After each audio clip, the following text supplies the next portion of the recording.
Bien, pues vamos a continuar con nuestro tema número 3, que ya es la revisión de todos los puntos fundamentales de nuestro lenguaje de programación orientado a objetos, que para efectos de nuestro curso, pues es Java. Entonces, el día de hoy vamos a continuar con el subtema en el que nos habíamos quedado, que es utilerías y clases de uso general. El tema de utilerías, pues es bastante amplio y bastante importante, sobre todo por el hecho de que, pues, ahí es un paquete donde encontramos todos los elementos que Java nos proporciona para poder facilitar el desarrollo de aplicaciones complejas. Entonces, si ustedes están de acuerdo, vamos a iniciar nuestro, nuestros temas del día de hoy. Iniciamos con el tema de clases envolventes o wrapper. Una clase envolvente, espérenme. Ahí está. Vamos a iniciar entonces con clases envolventes o wrappers, por su nombre en el idioma original.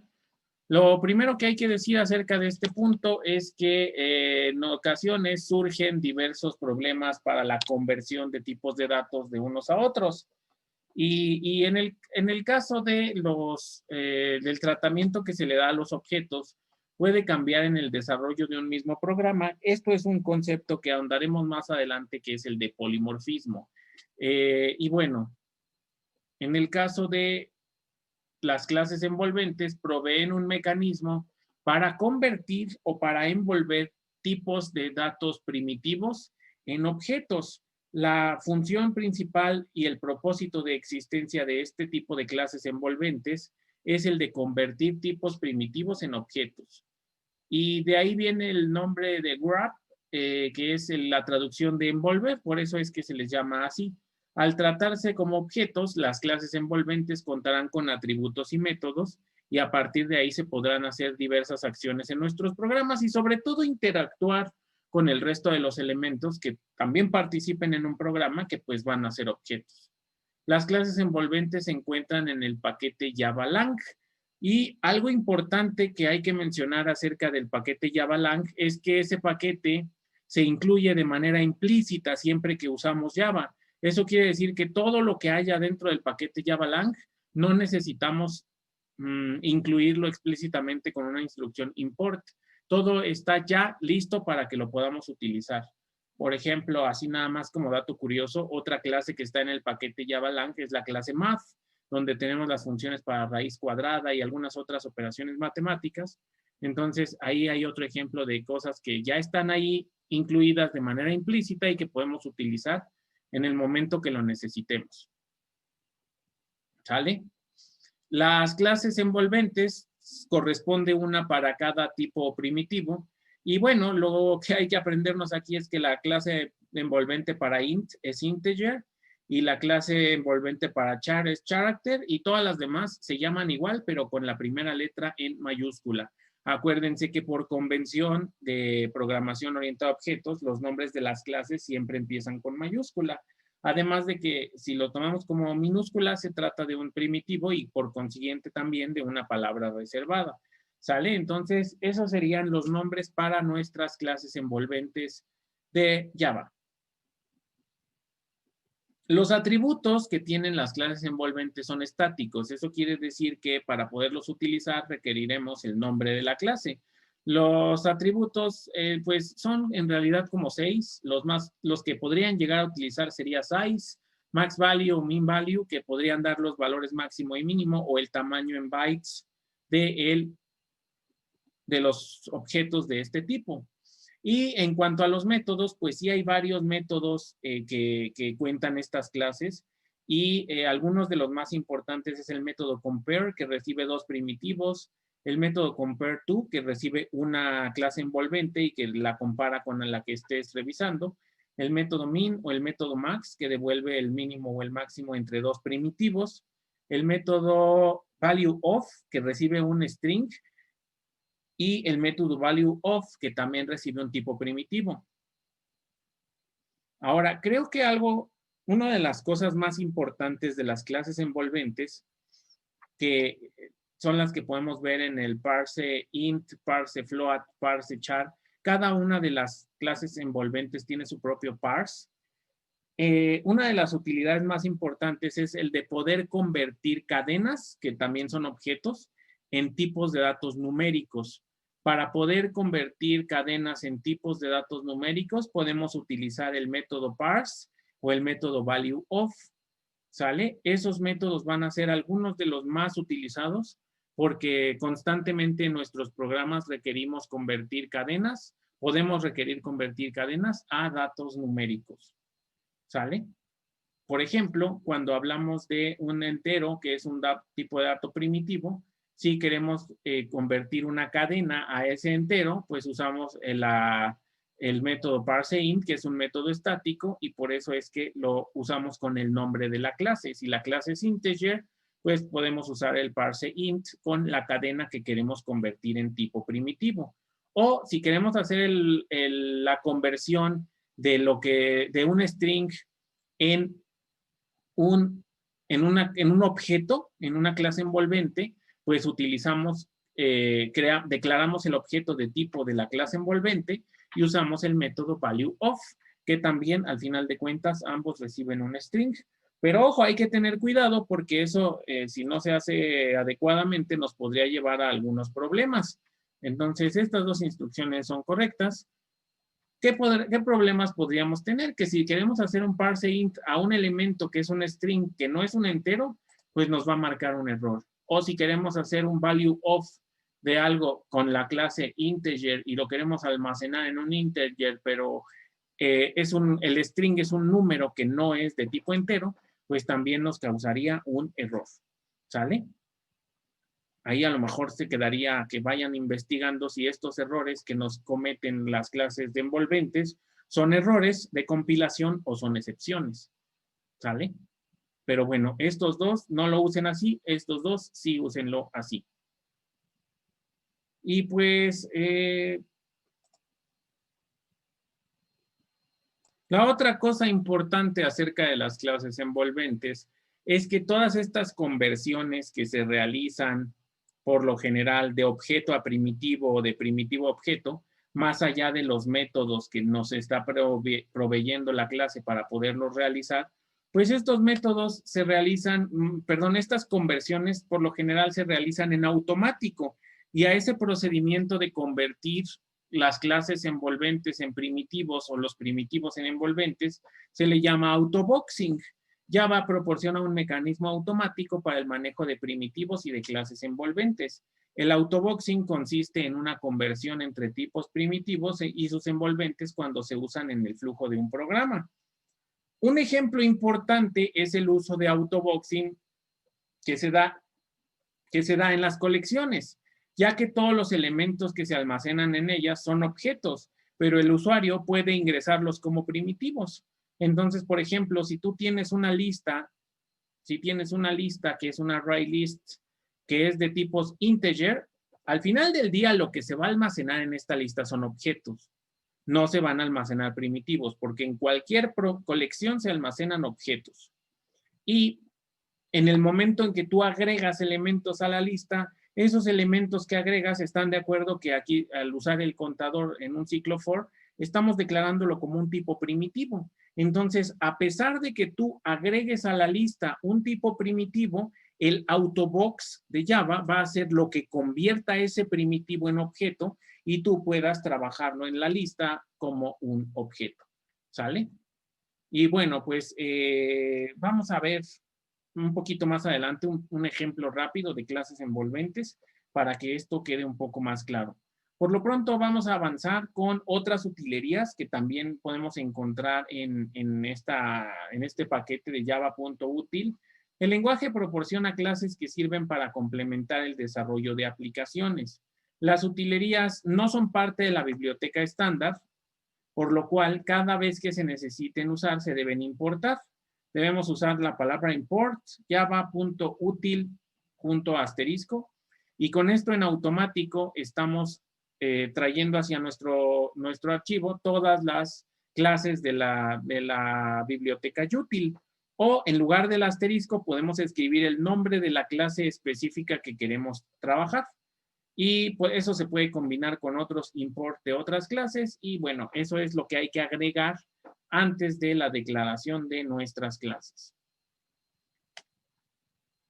Algunas de las utilerías más utilizadas son la clase date, la clase time, que está estrechamente relacionada con la clase date, la clase calendar, la clase scanner, la clase random. De hecho, algunas de estas ya han aparecido anteriormente en sus programas. Entonces, vamos a hablar un poco acerca de ellas. La clase date y time, acerca de estas dos clases. Un objeto de tipo date representa una fecha y hora concretas con precisión de milisegundo. Como les comentaba, al ir estas clases de la mano, si tú usas un objeto de tipo date, te da tanto la fecha como la hora. Ahora, esta clase permite manipular una fecha y obtener información de la misma.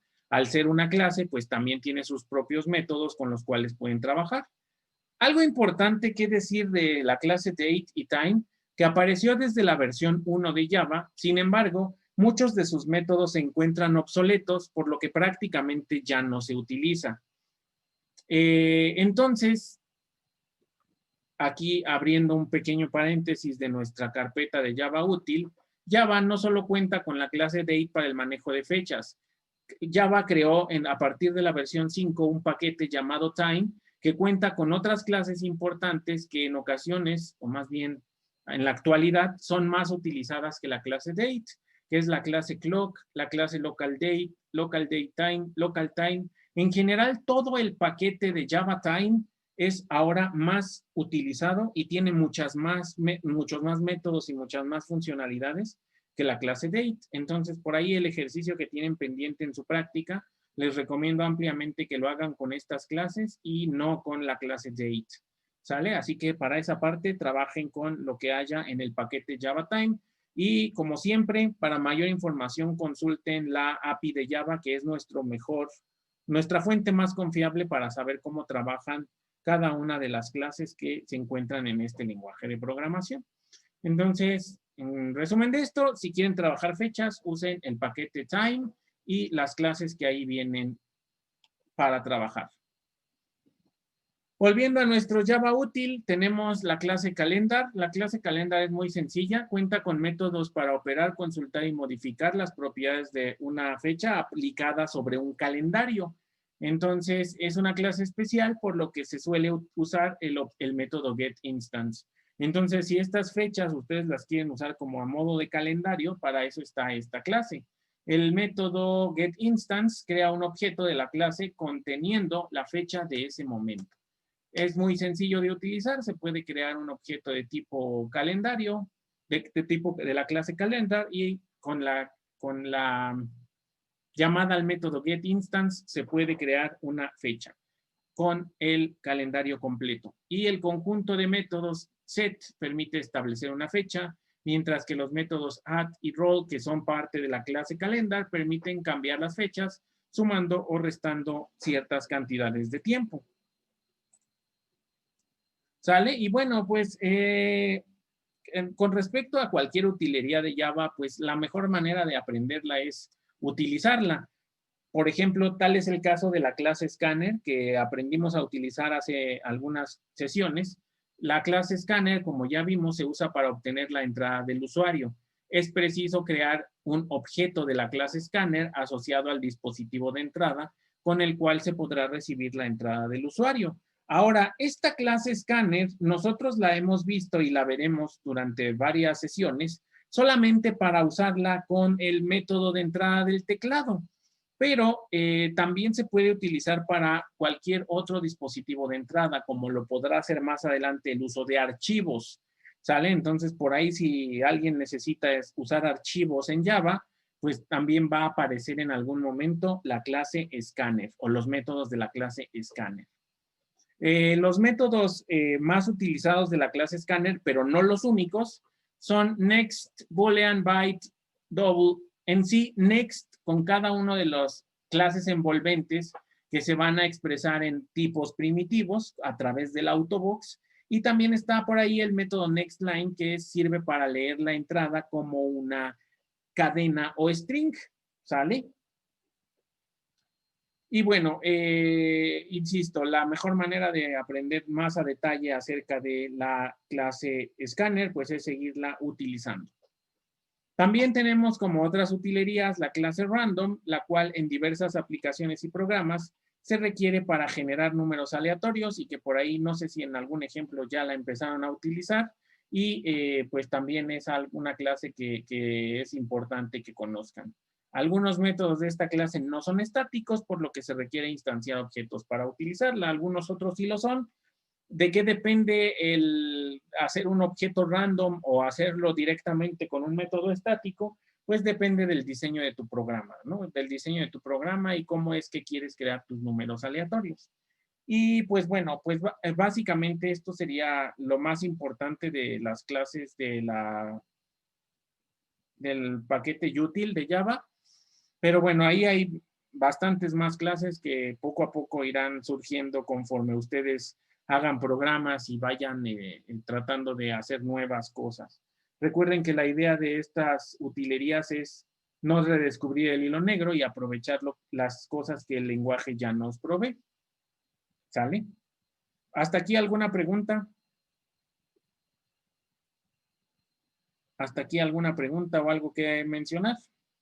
Bueno, ahora vamos a pasar a otro aspecto importante dentro de la creación de nuestros programas.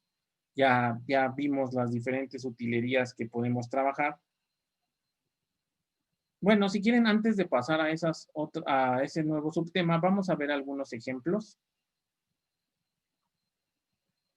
Vamos a ver algunos ejemplos de esas utilerías. Aquí, en este primer ejemplo, tenemos el uso de las clases envolventes.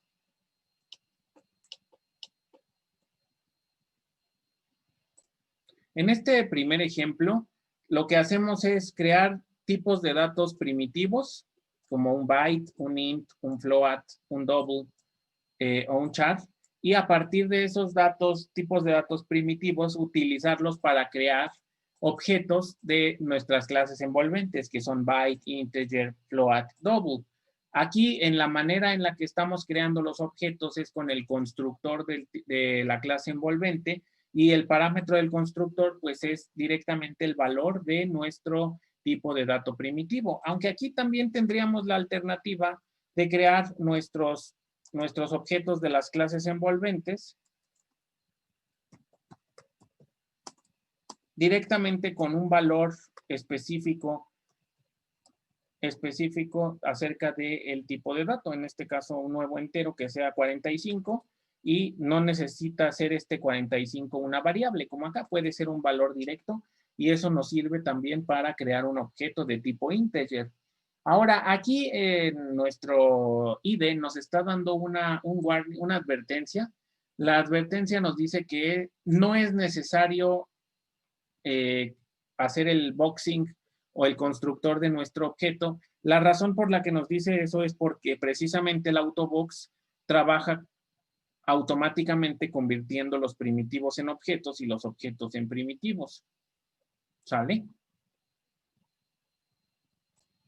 Una manera en la que nos podemos dar cuenta de eso es si nosotros utilizamos alguno de los métodos estáticos de la clase byte, por ejemplo, toString, podemos convertir a string directamente un tipo de dato primitivo, como lo es A. Y esto funciona porque, aunque sea un tipo de dato primitivo, tenemos la opción de convertirlo a string. Entonces, si aquí le agregamos una instrucción para imprimir, le podemos poner string de un byte y ya convertir, en este caso, nuestra variable A en un string. ¿Sale? Aquí nada más cerramos esto. Esto está mal. Aquí va un más. Ahí está. Y bueno, esto es lo que en esta primera parte vienen todas estas versiones de creación de primitivos y creación de objetos. Después lo que hacemos es imprimirlos nada más y después también podemos crear declaraciones de tipos de datos primitivos y a esos tipos de datos primitivos igualarles objetos creados con nuestras clases envolventes. O sea, a la clase envolvente la podemos igualar con un primitivo o al tipo primitivo lo podemos igualar con una clase envolvente y en todos los casos funciona de manera adecuada y esto gracias al autobox que es el que nos da Java. Entonces, aquí está nuestro string de un byte, que es el 1, pero este 1 que estamos viendo aquí es un string. Y después está la parte que iguala los primitivos con envolventes y los envolventes con primitivos y los primitivos con envolventes. Y en todos los casos funciona de manera adecuada. ¿Sale? Pasamos a otro ejemplo que, bueno, algo bastante interesante que es una utilidad muy conocida de las clases envolventes, es que nosotros en el escáner, cuando trabajamos lectura de entrada del teclado, podemos usar la clase envolvente con el método parseInt y el parámetro que va a recibir el parseInt es nuestro escáner. Y de esta manera podemos hacer una alternativa para leer datos del teclado con los métodos parse de nuestras clases envolventes. Acuérdense que esto integer y este double son clases envolventes que en estos casos los estamos usando para almacenar ciertas variables y en compañía del uso del escáner. Entonces vamos a ejecutar este programita para que observen que el uso de integer o el uso de double con el método parse es también una alternativa para leer datos del teclado. Ingresa tu edad, ingresa tu promedio, no sé cuál es su promedio, 8.45, y aquí está, ¿no? El programa funciona correctamente, ahí están los datos, y bueno, pues este también es importante que lo conozcan. Entonces, como actividad moral, investiguen cuál es la diferencia entre leer datos del teclado de esta manera o únicamente usando el escáner, que es la forma en la que habíamos trabajado anteriormente. Y finalmente también tenemos por aquí un ejemplo del calendario, de cómo se usa la clase calendar. Aquí lo que hacemos es crear un objeto del tipo calendar con el método getInstance y al final de cuentas este es el que nos va a dar nos va a crear el objeto. Este método nos va a crear el objeto y lo que va a tomar es la hora actual del sistema junto con varios otros parámetros y a partir de ahí podemos imprimir la fecha, podemos imprimir la zona horaria y otro tipo de elementos que también se encuentran dentro de este objeto. ¿Sale? Un ejemplo sencillo de usar la clase calendar. Bueno, pues entonces, ahora sí, continuamos.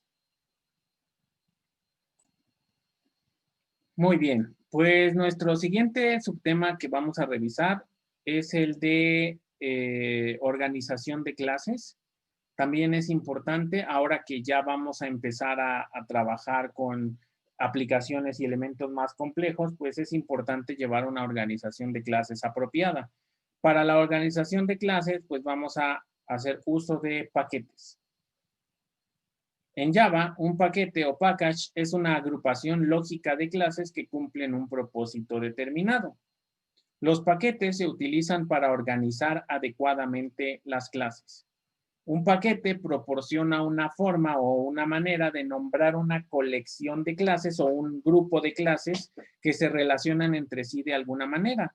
También es una buena práctica de programación y que también proporciona un nivel de encapsulamiento, separar clases de manera lógica en paquetes de acuerdo a su funcionalidad.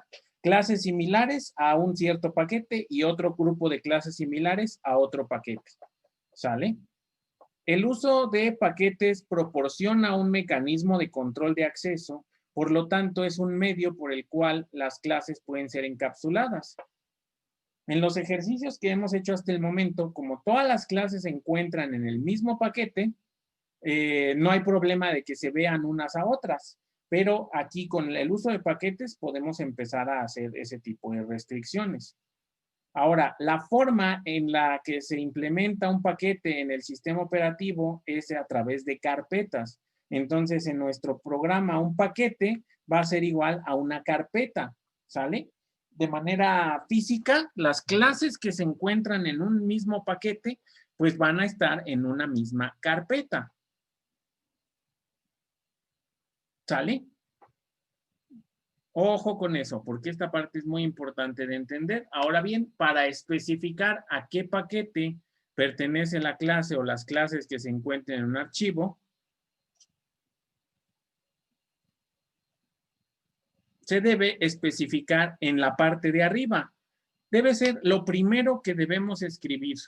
En nuestro archivo .java, lo que va hasta mero arriba debe ser el package.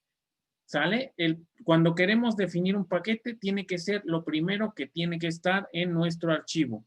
Y ya después la clase y la definición y el main y todo lo demás, pero primero que todo debe ser el paquete o package. Como hasta ahora no hemos, oiga, profe, pero entonces todo lo que hemos hecho hasta ahora no tiene paquetes, ¿o qué pasa con todo lo que hemos hecho hasta ahora? Bueno, pues cuando no se especifica ninguna declaración de paquete, se usa el paquete por defecto o default. Quiere decir que todas las clases que crean en Java que no son asociadas a un package, se toma en cuenta que están en el paquete default. Y este uso o este paquete es transparente porque es el paquete que ya viene predeterminado para cualquier clase y por eso es transparente para el programador. Entonces, no usar nada sería igual, digamos que Java escribe con tinta invisible, package default. Y eso, ese es el único caso en donde no tendrían que estar las clases en una carpeta que se llame default. Si tú no le escribes un paquete a tu clase, puede estar en la carpeta que sea. Pero ojo, bueno, vamos a dar unas pequeñas restricciones acerca de paquetes. Un paquete no tiene límite en el número de archivos. Un paquete puede tener los que le, ahora sí que los que le quepan a tu memoria. Un archivo no puede pertenecer a dos o más paquetes. Quiere decir que si a tu archivo le pones un package, ya no le puedes poner más, solo uno y solo uno. Pero puede haber clases con el mismo nombre en diferentes paquetes.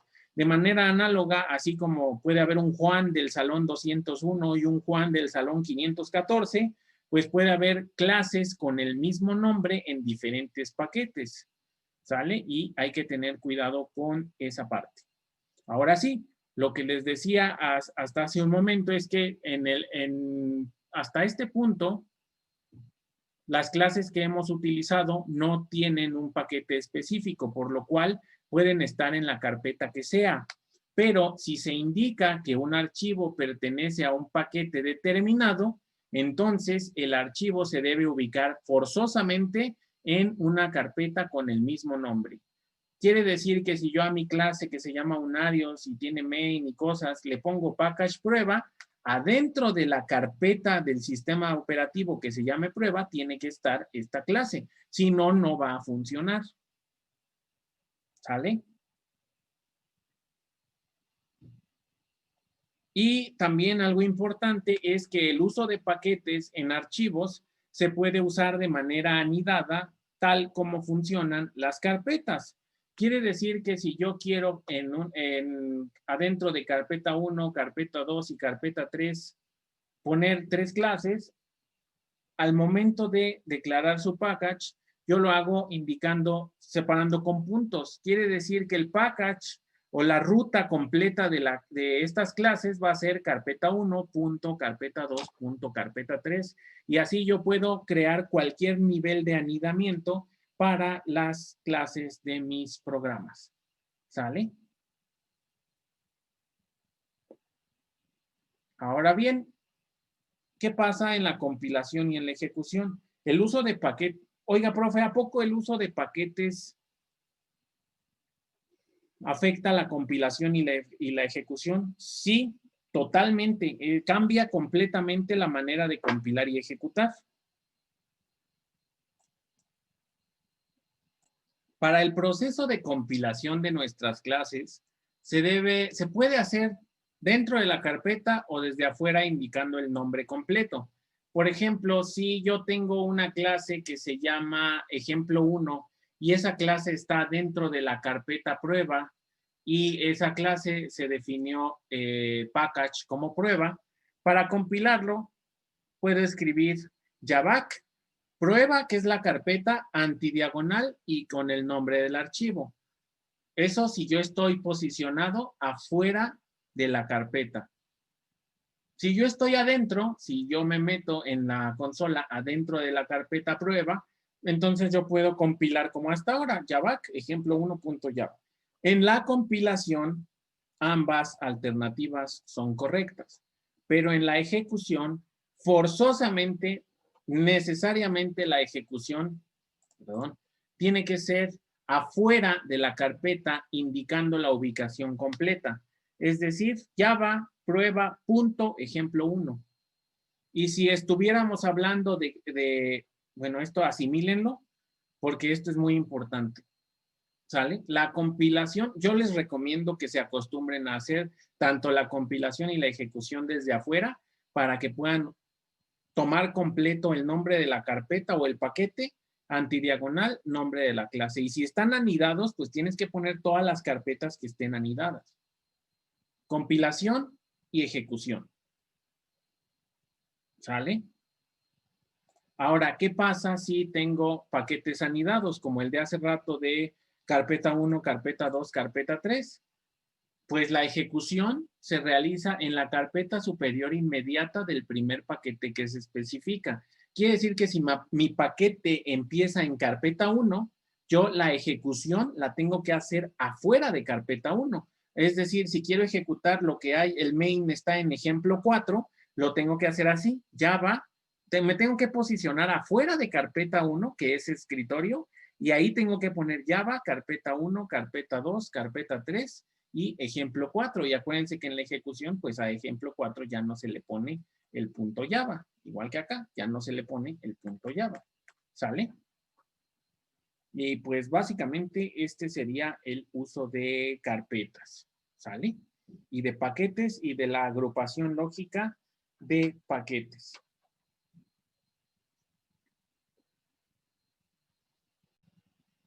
Y pues por lo pronto eso sería todo por el día de hoy. Pues durante los próximos ejercicios y prácticas, pues seguiremos poniendo ejemplos acerca de los temas vistos el día de hoy. Entonces, pues hasta aquí le dejaríamos. Muchas gracias y nos vemos la próxima.